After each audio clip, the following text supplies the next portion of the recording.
Hi guys, I'm Tish. and I'm Armani. TishAni7501. And we're back with another episode. Welcome to episode 3. So we made it past 1 and 2. Now can we make it past 3? I don't know. But I hope you guys are enjoying the podcast so far. Some of the topics and also us. I don't know if you want to say anything for episode 3. I just want to welcome you guys back, and as usual, you know, we come in here, we don't script our stuff out. We come up with topics, and we just want you guys to come and join us, as, like we said in, episode 1? 2 generations coming together and giving our perspective on life and many different topics. Just to encourage everyone who is just trying to figure this thing out. So I hope you guys are enjoying and enjoy our relationship, our talks, our point of view, and just maybe it keeps you guys going for yourself. What do you say? Oh, okay. Yeah, I agree. I literally just said that, so in my own words. So yeah, I agree 100%.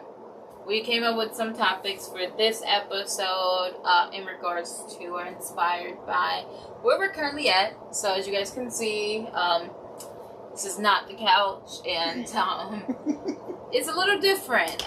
We are taking a little staycation here in Houston, a little outside of Houston, of course, but we're here in Houston, and maybe in another episode we'll talk about vacation spots to go to in the future. I don't know, maybe, but one of these is a cabin in the woods kind of vibe. Obviously, if you've seen the big window, you might know exactly what type of vacation this is, but our topics kind of clash with our location right now, and so I think, why not talk about some things that we have mastered to getting to this point, I guess you could say. Okay, sounds like a plan. All right.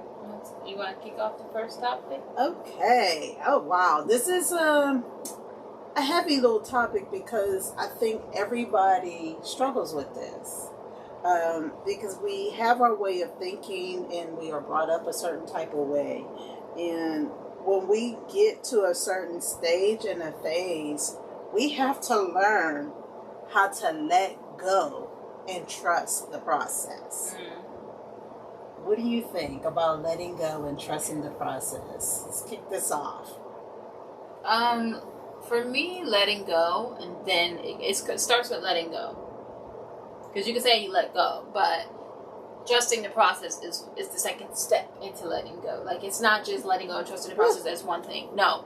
Like, you start by verbalizing you're letting go. You start by actualizing letting go. Like, doesn't mean, I'm holding onto a cliff, let go, and I trust you. No, that's not what we're saying.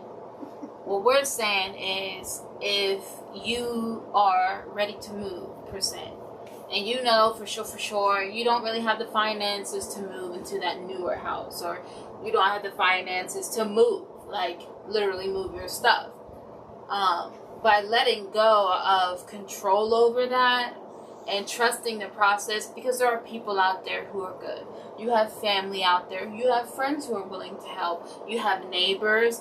And by opening yourself up to those possibilities, you allow yourself the relief of letting go and trusting the process. I feel like we have learned to let go so many times in life, but also it was like we were forced to let go of a lot of things. But in that forcing came trusting.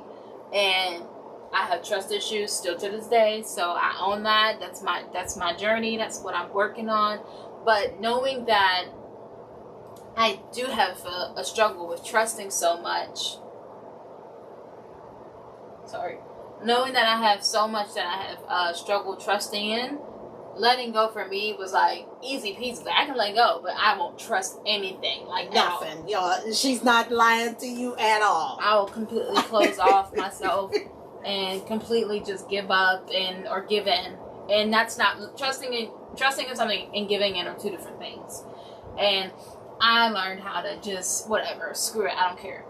That was my mentality after something happened that I had no control over, or that if I let go of something and it still didn't happen, I was just like, I don't care anymore. I'm tired. She disassociates very well, guys.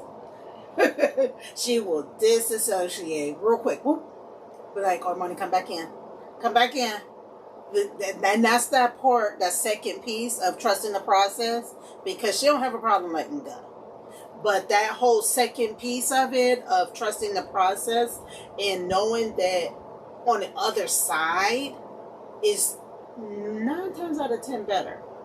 Yeah. Because it doesn't look like what you envision, or it doesn't come the way that you see it coming or planned. How about that? Because we are a family of planners. We like to try to put our ducks in a row before we move, and that's a lot of people are like that. That's I've tried not to speak for other people, so a lot of people are planners, especially you got New Year's Eve and then birthdays and vacations. That's a big part of a lot of our society is planning, and especially in America, like we're not brought up to let go. We're not brought up and trust the process, the natural order of things. It's like, okay, you go from this age to this age and you're doing this. From this age to this age, you're doing that. Then you get married. Then you have your kids. And then you do this. And you have this career. Then you retire. So much is predicated on other people's systems. Mm-hmm. And, we're spiritual. Even if have it's not belief. Good, though, too. Yeah. To a fault. Even if it's not a good system, it's like people who are in prison. Yeah. Like, they're expected to do this again. Wake up, go to sleep, military. Yeah. That a lot of those things. So when you get people, they're considered free spirits when they can trust the process, when they can let go. People are like, oh, you just, no. You're free. That's going against the grain. You have no worries in the world. It's not that I don't worry. It's that I trust in whatever I am in and doing, and I believe in it. And so, because I trust, it doesn't have a hold on me. Yeah. A lot of people like to say that. Yeah, that's the thing. A lot of the times people don't change jobs for fear of what if. They won't leave their state. Now, mind you guys, we have moved across the country. We went from coast to coast, and now we're in the middle. Texas. We went from Pennsylvania to California, and now we're in Texas. And a lot of people have not even done that. There are a lot of people, if it's not attached to a job, if it's not attached to military, if it's not attached to someone being ill, like they have to be forced into a major move like that. Some people it's for marriage, but most of the time, the majority of the time, when people make moves like that, they're not moving saying, oh, this is what I'm feeling led to do. Mm-hmm. They're saying it's because of something. Exactly. It's not because they're not trusting the process. Trust the process and let go of like something. Like, we chose to move to California. And in moving to California, there was a lot of plans. There was a lot of things that fell through. And when we moved there, I think California was the biggest lesson in trusting the process, because the plan flew right out the window. Yeah. First of all, the drive there was a hardship. But just living in California, there's a lot of lessons that taught us how to trust the process, because we weren't always like this. And even 5 years ago, that's when we moved there, almost 6 now. But I was 14 and a half, and I was a freshman in high school, so not even of age to understand certain things, yet alone trusting the process. But that move was we faced a lot of hardships. We faced a lot of loss out of our control, whether it was actual death in the family, physical loss, material loss, Everything, it was just, everything that could go wrong did go wrong. And it was like, okay, God, use me as a vessel. Work through me. Lead me, guide me, and show me. Help me. And in that, he gave us let go.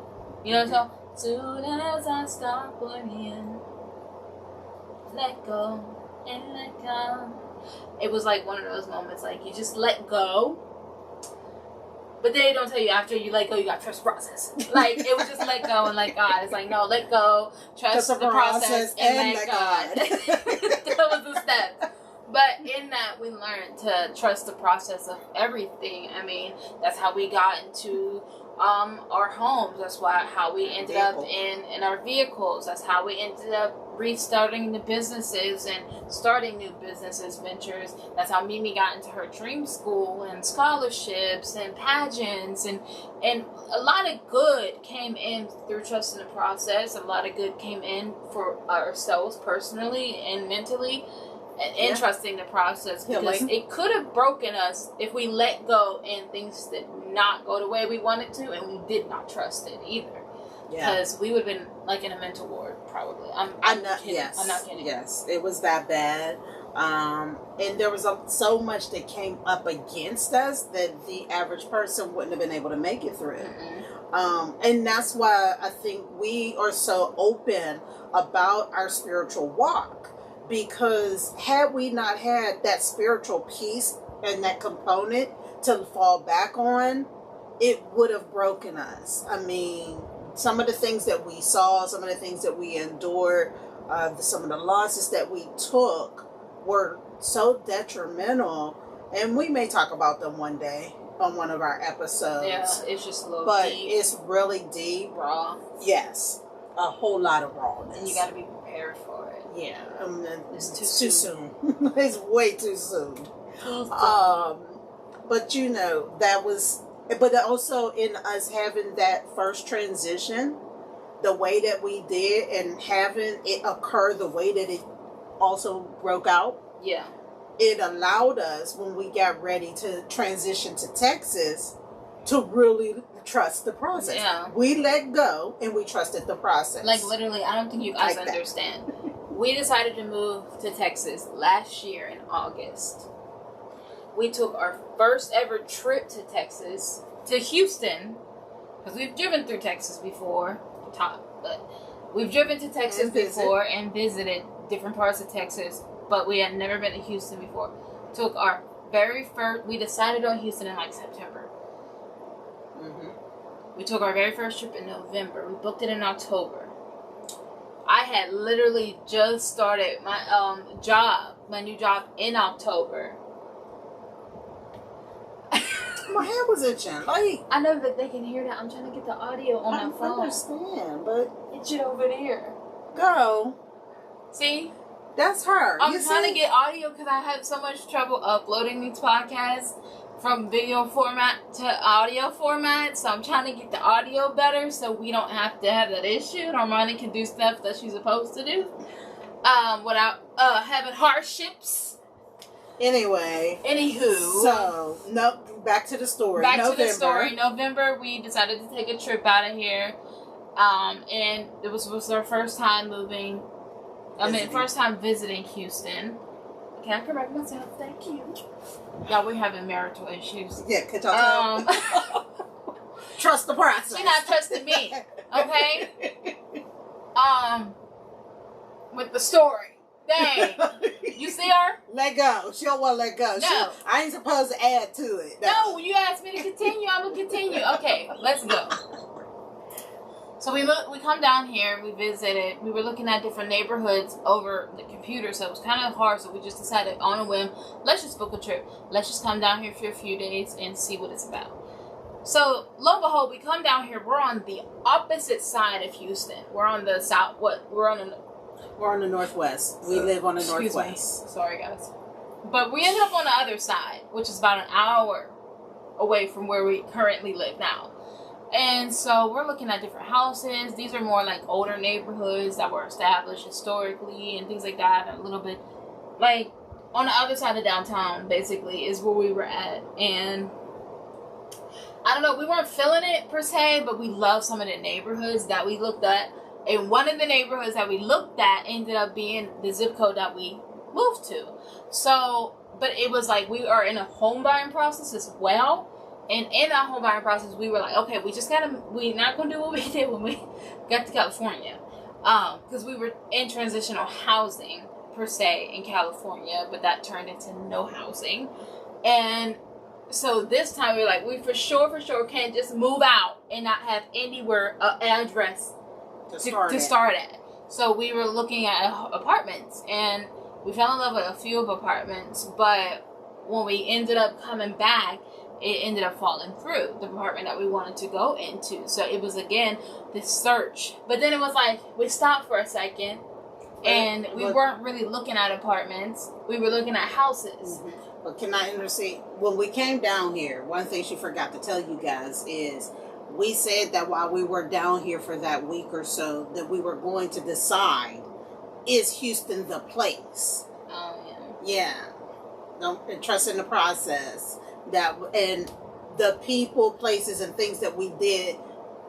Based off of those experiences, those helped us say, yes, Houston is for us. Because we didn't get the chance to do that in California.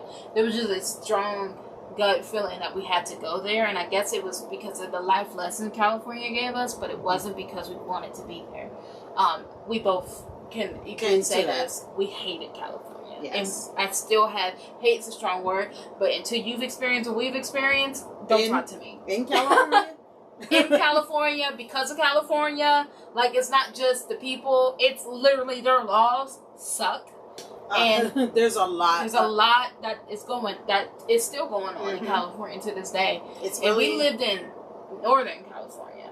Southern California. We lived in Southern California. It's different from Northern California. Please do not talk to me about the Bay Area.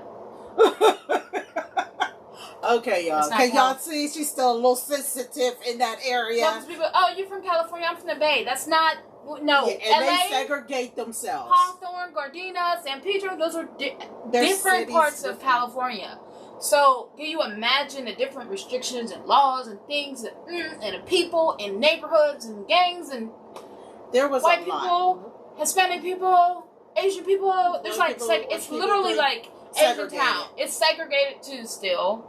It's very segregated. But it was like one of those, we never went to California and was like, this is it.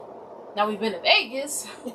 We ain't never been to California. And when we moved to California, that was the first time us being in California. And I think when we decided to come down here and visit, that was one of the things, like, are we sure it's Houston? Because Mom was so against moving to Houston. When I said, why don't we move to Texas? She's like, I don't want to get out of Houston.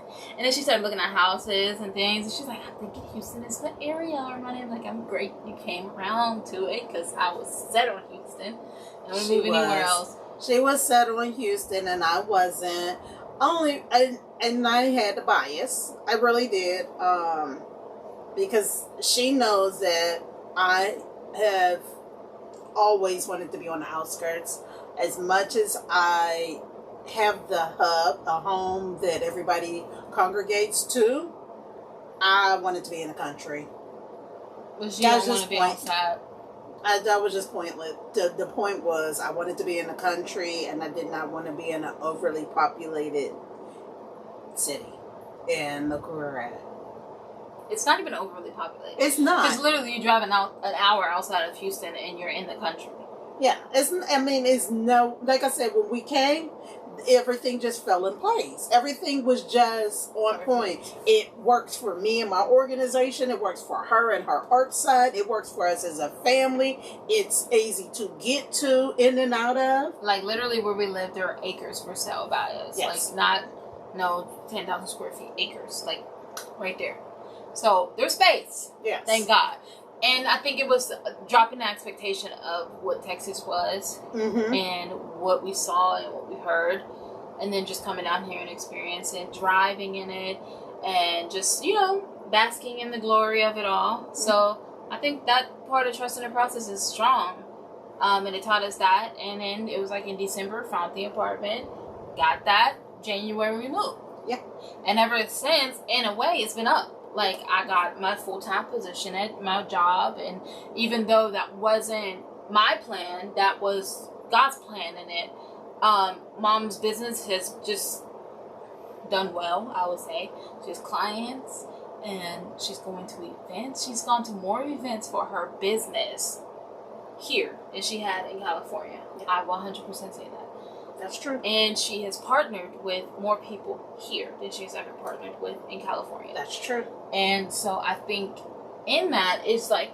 And even though, well, I'm going to jump in here because one of the things that you guys may or may not realize is when she's talking about my business, it's not just a business. It's a nonprofit organization that has business components in it. So that piece of being able to do partnerships and pick up clients, it's very hard. If you are a smaller nonprofit, a lot of the times what blocks you out is the capacity.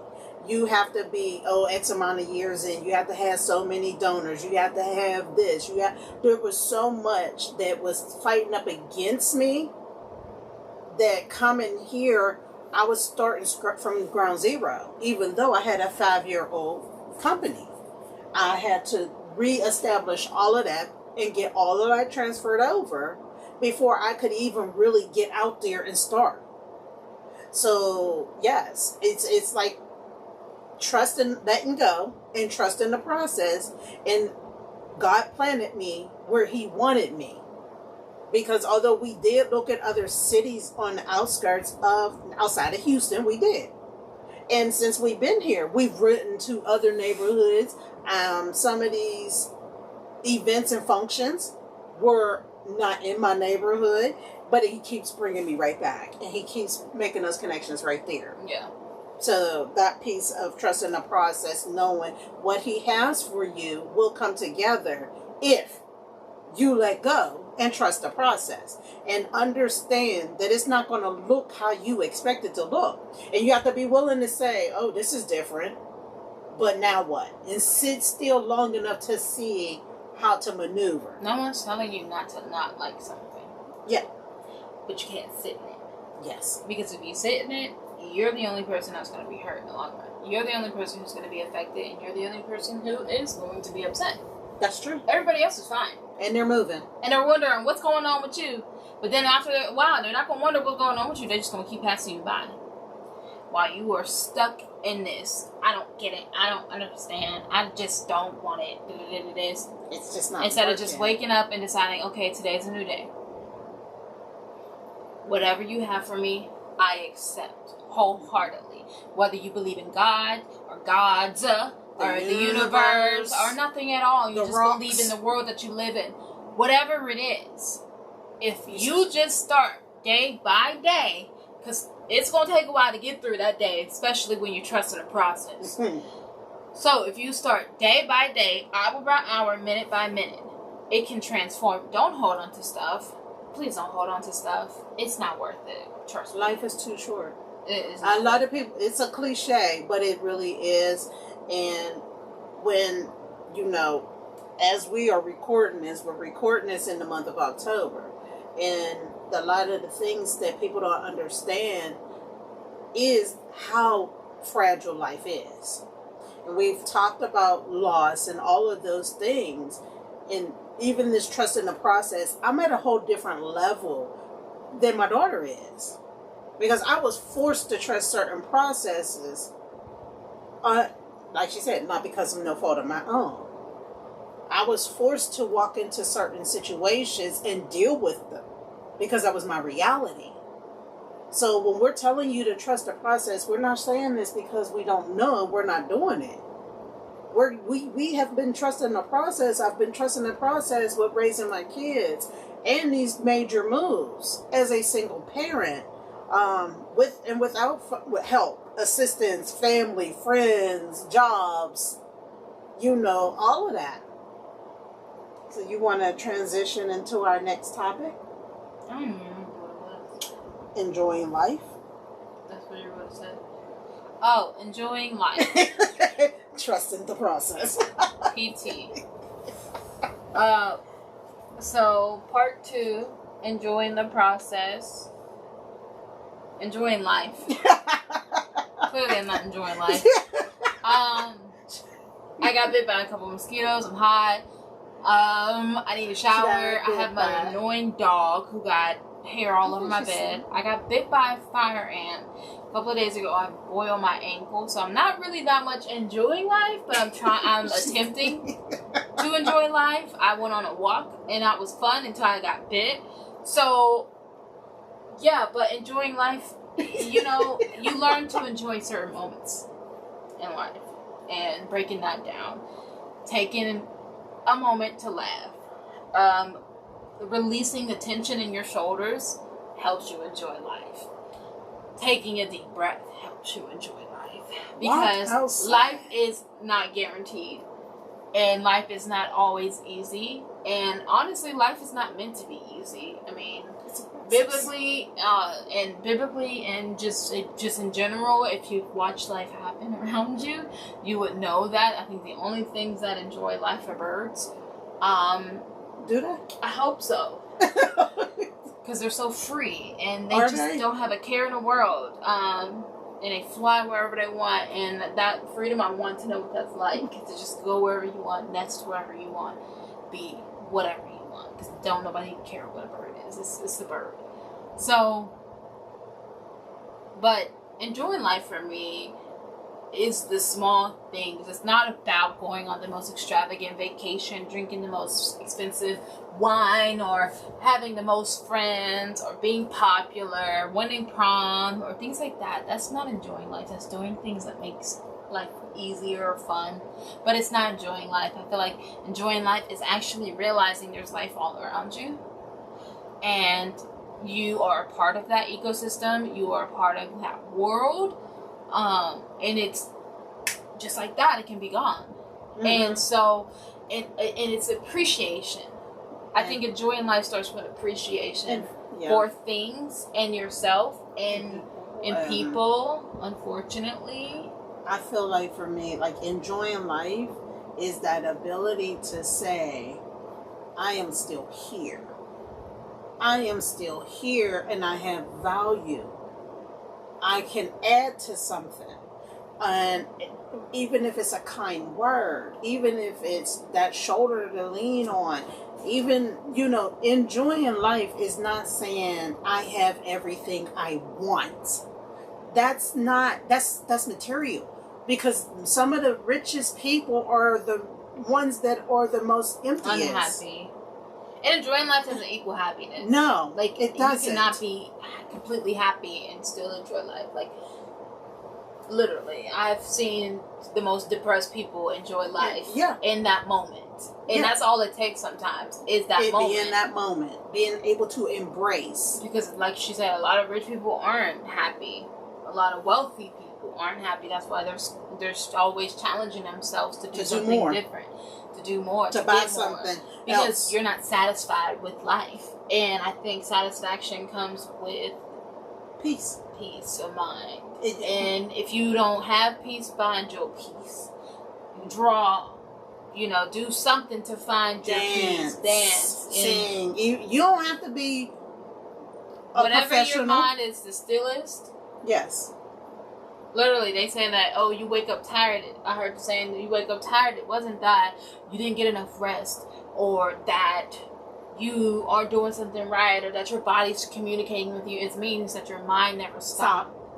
And because your mind never stopped, you're never going to have peace. You're never going to have a peaceful sleep. Mm-hmm. It doesn't matter if you got 8 hours, 10 hours, 6 hours, 15 hours. If your mind is not still and she's trying to diss me, I am not trying to diss her, first of all, because that's not enough hours if I was trying to diss you, because you've slept whole day. That is my peace, okay? Me getting some rest? Oh baby. About my sleep? I got a funny, y'all, because, see, people used to ask me what her hobbies were. I said sleeping. And they would get mad. And I'm like, no, that is her hobby. I said, she don't want, if she's bored, she'll go to sleep. If she's happy, she'll go to sleep. If she's sad, she'll go to sleep. If she's tired, she goes to sleep. No, when I'm not tired, I won't go to sleep. You know what? I'll stay up all freaking night and get really delirious and have and be sitting up there like she was on some laughing gas or something. Everything is funny. Absolutely. That's me enjoying life. But that's that whole thing about enjoying life. Like for me, because I had so much trauma in the beginning of my life, I had to find ways to implement those things that made me happy. And that, I mean, and it's very minute. Like, I love music. I love candles. I'm a girl. I love to shop. And it's not even like everybody think. I can shop for anything. Paper. Food. Anything. It does not matter. It doesn't matter. It brings me happiness. I hate shopping. I like the idea. Yes, she loves the idea. She'd be like, Mom, let's go shopping. Oh, sure, let's go. 10 And 5 minutes into the car ride, she's like, I'm ready to go home. What? I'm like, we haven't even got to the store yet. It's just too long of a process. it makes it's not peaceful to me. My mind is always going 1,000 miles an hour. Mm-hmm. But that's the thing about enjoying life. For me, another part, a way I enjoy life is I like to cook. So for a long, long time, y'all, that's what I did. I cook when I want to. Yeah, that's not enjoying life. I don't want to cook no more. What's wrong with that? Just because y'all want me to cook. You need to cook. But you know, when I do cook, I still really enjoy it. Really? Yeah, I do. When I want to, not when I have to. So you don't enjoy when I ask you to cook? That's why I say when I get to it, I'll make it. And then when I do make it, don't it be good? Okay. Y'all hear this? Y'all saw it. It's on tape and it's on video. Yeah. But when us talking about enjoying life, it really is taking it away from, in nature. People like to fish. People like to walk in the park. Exercise outside. Play with their dog. Frisbee, football, baseball, hockey, all of that. Stargaze. Yes. I love stargazing. I mean, going on a hike, going on a walk, going to the beach. Yeah. That's all part of enjoying life. People think that you have to spend all this money. To enjoy like life. Even what we're doing, this staycation was planned on a whim. It was very reasonable. We trusted the process for sure. And we said, oh, we want to do it, looked into it, oh, this is available. Our idea was to come over the weekend, but that didn't quite work out. So it was the middle of the week, and she called me from work. Mom, the only day I can get is boom, boom, boom. And we're like, okay, let's do it. Then we get here and realize we don't have any service. None. At all, y'all. But the thing is, all last night was so fun. I listened to music. We started a fire. We made sandwiches. The dog ran around. We played spades until we got tired. We got bit up by the mosquitoes. Even though we had repellent on, they ate us alive. Y'all hear us? But it's okay. Because I had the best sleep I've had in days last night. It's just been really, really peaceful, guys. And this opportunity to step away, regroup, breathe, decompress, separate from everything that's going on. On our car ride today. Trust you want to go ahead enjoying life? Okay, we're going to tap into that. Enjoying life. We got up. Now, mind you, we told you we're in the cabin. With no signal. So we decided, before we even came, we said we was going to go to the lake. Because we found one that was close. 15 minutes away. So, we get up this morning as scheduled, but didn't know that they left us. Last night, we found the packet where they gave suggestions of things to do in the area. A map and all that stuff. And we got our dog, so we had to make sure our dog could go. She thought that was her cue. No, not your cue. You're not the main character. She thinks she's naked. Go ahead, you can take over. Oh, what happened? Midway through the beginning. What happened? So, I put in the directions on my phone because I had a ping. So the ping got us out of here and to the street that we rode up on, and we're driving and we're having a good old time. We're listening to music. We're looking at the animals and the farms and how cool everything looks, and having ideas and all that stuff. Basically enjoying life. In the little moments, the dog's in the back, she's looking out the window, literally enjoying life. This is her very first trip in a very long time. Her last trip in the car was to my job and back, so it wasn't too much of a trip. She's not allowed in the car too much because she's bad, but she was having a good old time. We made a few pit stops. We get to the place, the lake. Turns out the lake sits on a bunch of rich people's houses, which means that we have to have permission to even go inside to the lake, to take my dog and walk on the trail. So that was a bust. But then he told us somewhere else we could go. Didn't go there. Because we had no idea what he was talking about. So we found another park, a dog park. So we end up driving there. 30 minutes to that one. It gets to that one. Wait, that one was the second one was the one he was trying to tell us how to get to the one, and we found another one, and we couldn't get into that one either. And we could get in. She couldn't get in. Yeah, but it said it was for it was an open park. It said it was an open park, so we didn't understand why they couldn't have dogs. So at this point, I'm asking the guy. And again, we didn't follow his instructions. And so, not trusting the process. See, not trusting the process. But we're enjoying life. And we're like, you know what? We can do a dog park. I Googled a dog park. Turns out the dog park is back in the city. So we done drove all the way back into the city to a dog park. She didn't think that through. And I didn't think that through because, unfortunately, my dog doesn't do well with other dogs. And people. She has anxiety, I think. And because she has anxiety, she thinks everyone's against her. Everything's against her. She attacked a bird before. She attacked puppies. And it's not an attack. It's just she gets up on them and then she realizes, oh, they're either good or bad. And if she decides that it's bad, she'll pounce. And then she'll just run away. And she pounces literally. And it's not one of the things that I want to happen to people's dogs because they'll think that she's trying to attack. She won't bite. But I know for a fact it gives her anxiety being around a lot of new things and new surroundings. So with that being said, we're sitting in the park with the dogs, and the dog comes out and she proves us right. She just starts growling and barking. So a part of our enjoying life ends up being not enjoying it at all. Wow. This dog, y'all. This dog is 3 times her size. Okay? Our dog had to do was like this, she was going to be knocked out.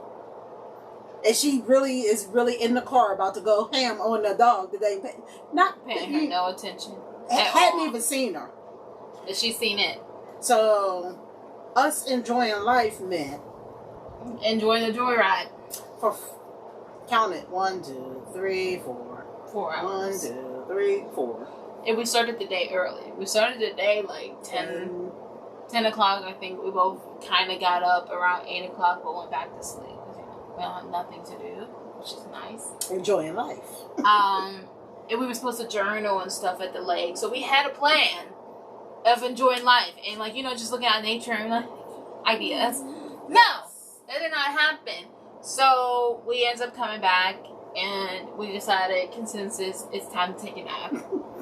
We're all wiped at this point, including the dog. She got up in the bed and she was gone. Like, I took pictures and everything. She was a grown woman. So funny. Laid out across the bed. So I think enjoying life is just learning to laugh at everything too. Like, not taking everything serious at all, because that would make a lot of people mad. Oh yeah, they frustrated people. And it probably went home. She kind of got upset a couple of times, but I'm like, Mom, it's not worth it. I said she has all this land and over here to run around and do whatever she wants. She's not an outside dog. I think she's realized that too. So she doesn't really like to be outside. She just likes to be on everybody else in everybody else's space, and do things that don't involve being outside. I think that for me, she said I got frustrated. I got frustrated because I was trying to get us to a place where the dog would be accepted, and these places were listed and said dogs could come. And there were so many blockages and stopping. And no matter what we did, we was like, oh, okay, first one. Oh, okay, the second one. Oh, let's look at something else. Let's figure this out. Yeah. Like, but this happens a lot, I feel like, with us. Like, we always end up trying to do something, and it's just like, wrong turn, up, turn around, up, the wrong location. Like, this has been happening so much lately. I would, honestly, you guys, I'm starting to think there's a plot against us. Because literally, we went to an event for domestic violence, for a walk, at 7 o'clock in the morning. I called off from work and everything to come to this event. And the ladies didn't even show up. The time kept changing. They got frustrated because we were driving around for about 2 hours straight before we just decided this ain't it. And tried to talk us into staying and coming back. I'm like, oh no. So we ended up trying to go somewhere else that day, and we still ended up at the wrong place. I don't know what we were doing that day, but we tried to go somewhere else, and we ended up at the wrong place again.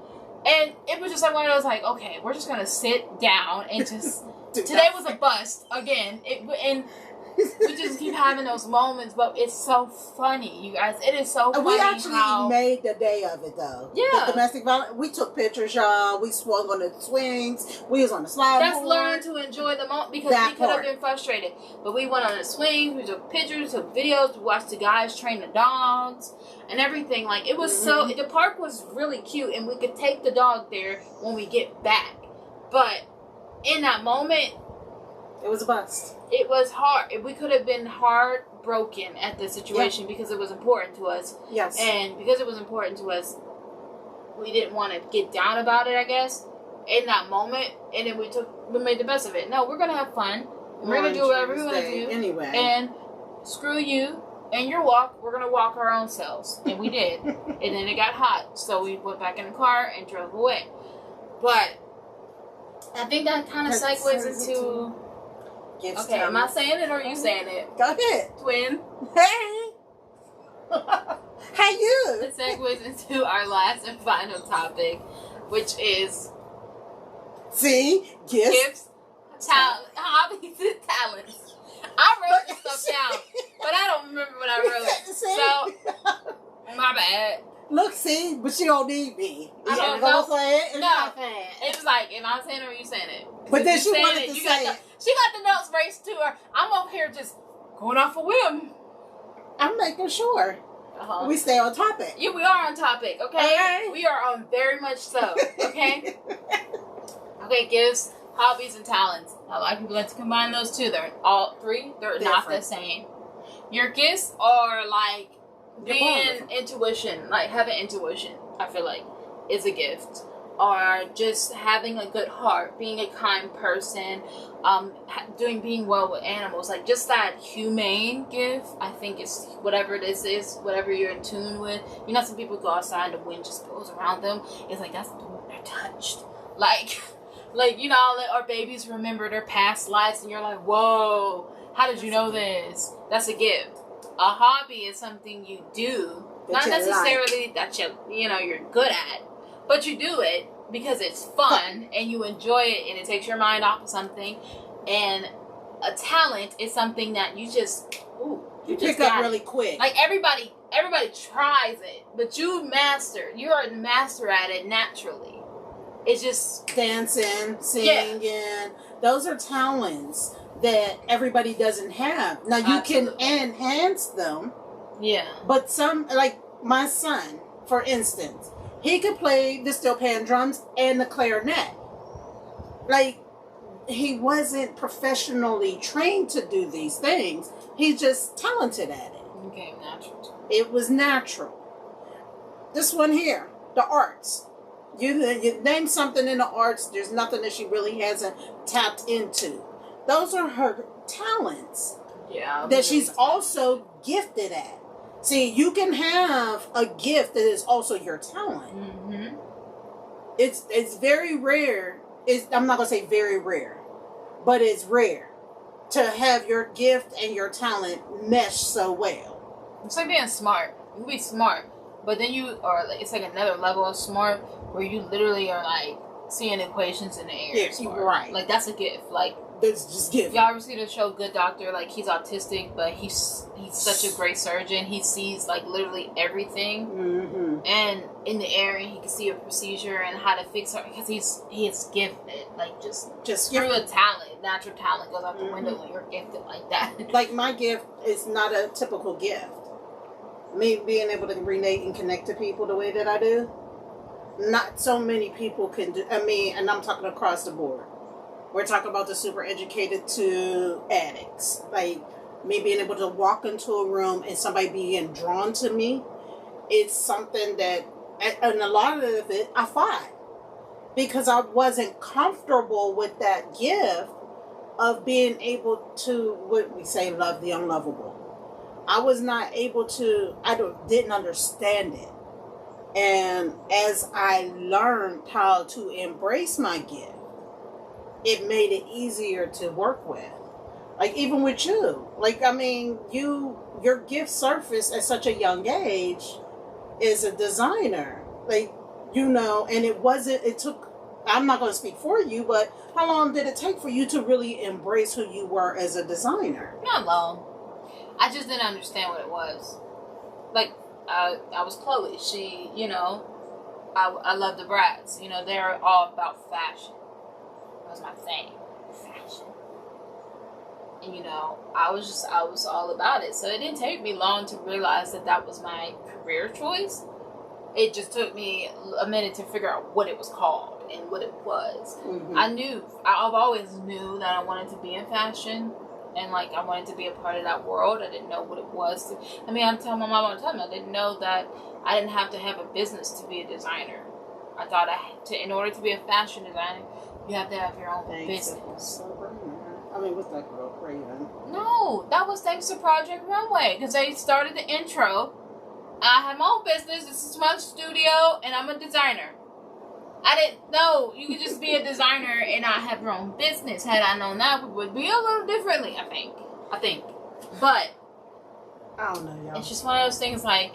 But even her other gifts, her other talents in writing, in dancing, and composing, and things of that nature that coincide gifts and talents, because they both can be enhanced, and her hobbies tie into all of that. Yeah.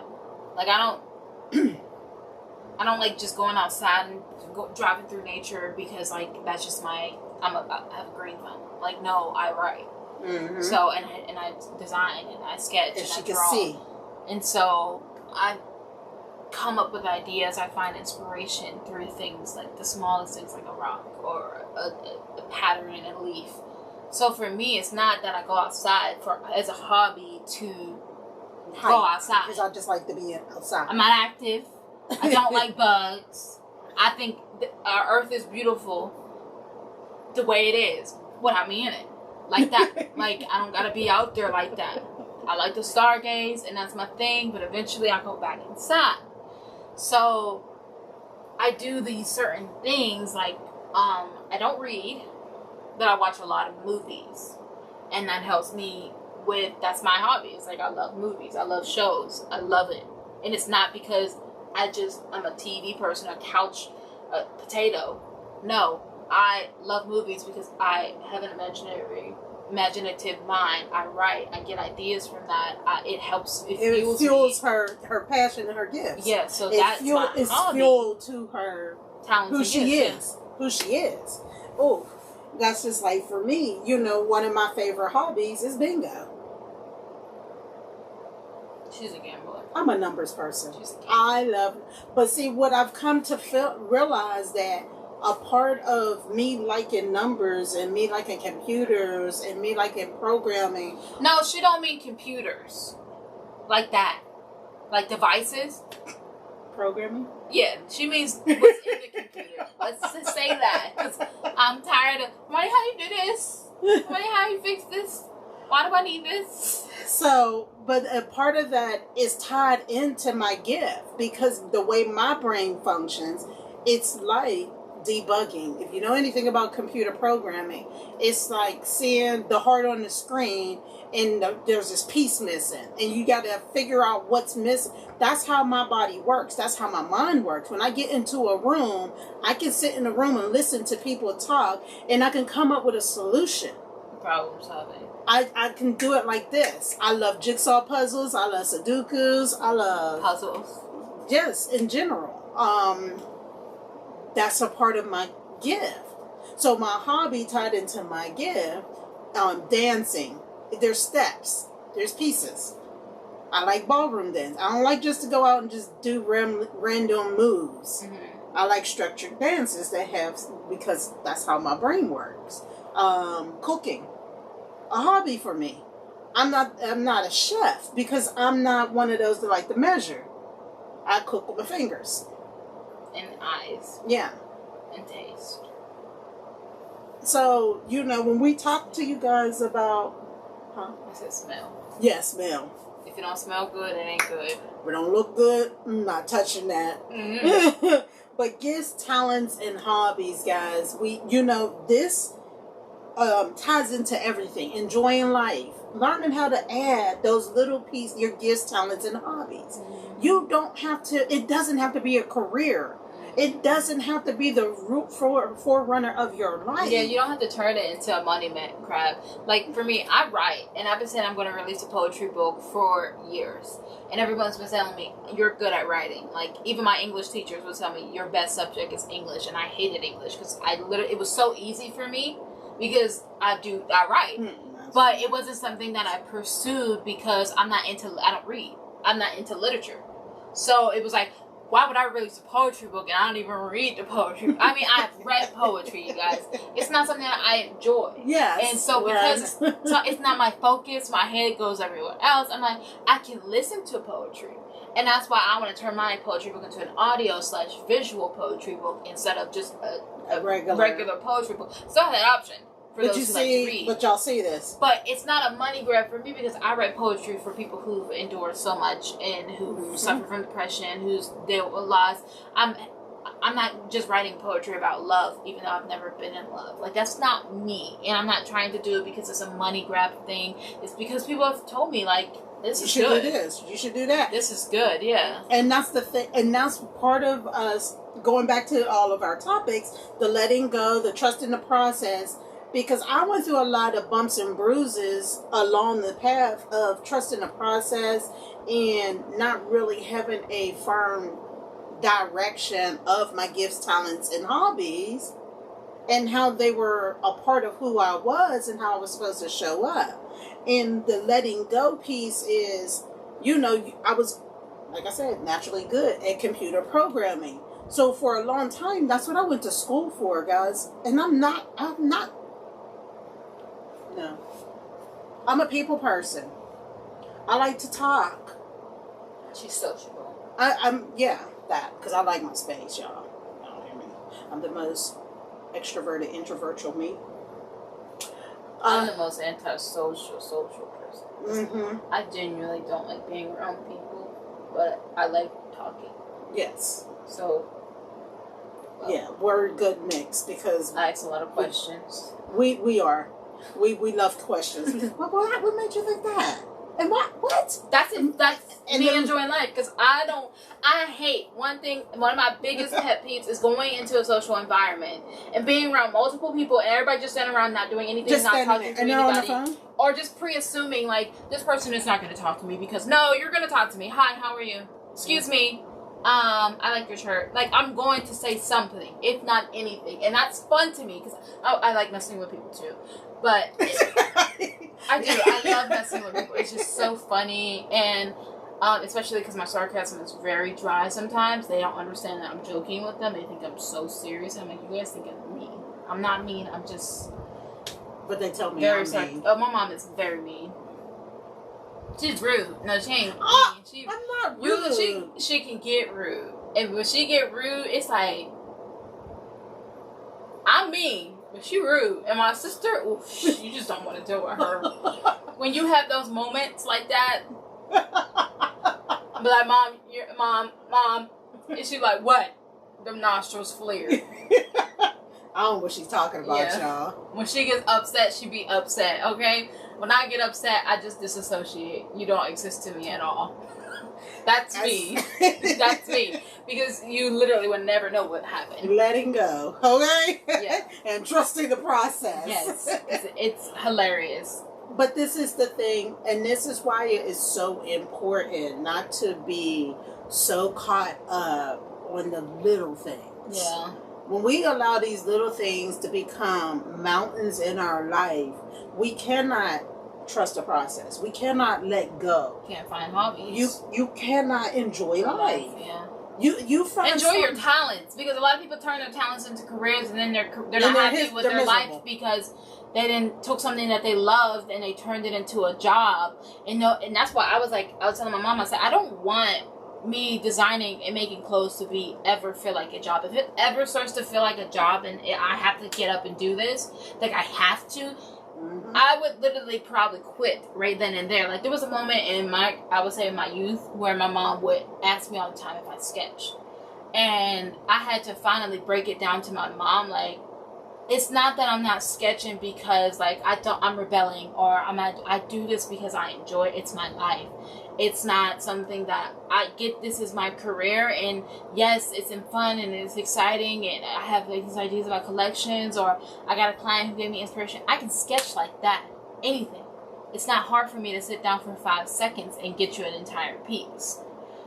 A whole collection, y'all. If I'm not feeling it, if I'm not breathing into it, let's just say living it or inspired by it, I'm not gonna do it. Because if I get back into a corner where I'm told to do it, I'm definitely not gonna do it. And if I do it, it's not me in it. Right. It's not me in it at all. And I had to tell Mom, I'm like, Mom, I didn't sketch because I don't want to sketch, not because I have to sketch. If I have to sketch, I don't want to do this no more. Because it's not fun anymore. It's a requirement. That's why I don't like school. I don't respect authority. I don't like to be told I gotta be here for 8 hours. When you're telling me I'm spending half of the time at lunch and then break. What are we doing here? This is a social gathering only, okay? I got more education online than I did in school. But it was just like one of those things, like, if you're not enjoying your talent or your gifts or your hobbies and you're turning it into something that's a clockwork schedule or a job, is it really a talent anymore? Is it really a gift anymore? Is it really a hobby anymore? Or are you forcing yourself to do something to make you unhappy? Comes in. Yeah. That's where that unhappiness comes in, and you're not enjoying, because you can't even enjoy the downtime. No.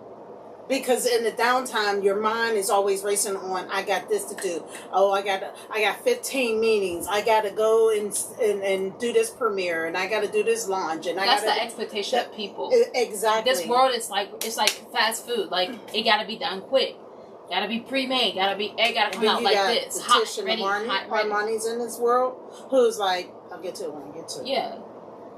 Because, see... Don't rush me. Rude. I'm that first person to tell you it doesn't matter how long it takes you to get there, as long as you're doing what makes you happy and you're able to take care of yourself and enjoy the process. Yeah, for sure. Enjoy the process, because you're ever evolving. You're evolving. And I tell people all the time, don't hold me accountable to something that I didn't say I was willing to do. I think it's the intention. It feels good. Like, I was telling my mom, I was like, even just coming here, like, we literally got into the cabin and it was like, I felt like so good. And I was like, it's just the intention of knowing that we're taking this trip to ground zero ourselves, to really just enjoy life and to disconnect in a way. That intention in itself is enough satisfaction. And I think the intention to do something good for yourself, to make yourself feel good, I think is like enough. Yes. And then to actually do it or to actually experience it makes it even better. Yeah. And that's why it's an enjoyment then. Like, you're living, which is great, but then the enjoyment of that life is what is the bonus, is the perk, because you're doing it and you're in it and you're experiencing it, and it just feels great. And to sum it all up, because she's so obvious. Time. It's time. Well, I'm just saying. I'm trying to get her. On here, no. On there, yes. I'm trying to get her to sum it up, because I want y'all. I don't never want to just cut y'all short on our, she summed it up really well as far as enjoying and being intentional. Because with being intentional, you can be present and you can enjoy the present. Life is to be enjoyed at every stage and every moment. Even in the past, too, like looking back at things, it was like, wow, that was fun. Yes, it brings them highlights. Even if you sitting up there and you're like, as hard as California was, we had a great time in California. There was a lot of things that we did and experienced. Like y'all won the pageant. Mimi won both of y'all. That was halfway, 70% stressful. But getting into it, but the experience was great. Exactly. Us getting our car gifted to us and walking into another car, and you made it to Paris in California. The road to get there was trying. Even though like our church homes were sucky, like there were good moments and good people that we met. Yeah. Even though high school for me wasn't high school for me, I still left with high school friends that I talked to. Still to this day. So looking back, there are pieces, even in that trying time, that we embraced. Our family got back closer again. Ish. We had some trying times, and we went through a lot of things. We lost some family members. We had some health issues, but then we're like, we still stuck together as a unit. And it just prepared us to look forward to things.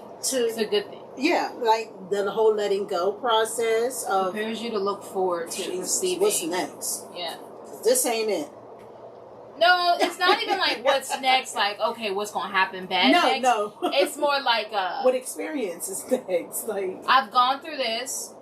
I've lived through it. I've experienced it. It can't get any worse than this. It's only up from here. That is the mindset you want to have after, going. Even if it is a bad thing that you have to go through when you let go of something.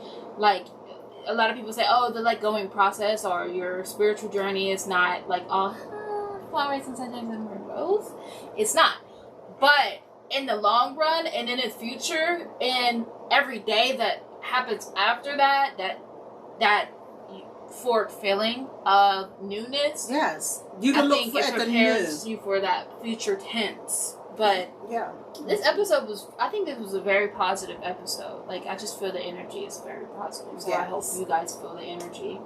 And I hope you guys enjoyed our conversation because they get funny. They get deep. We prick each other. We get catty. Hey!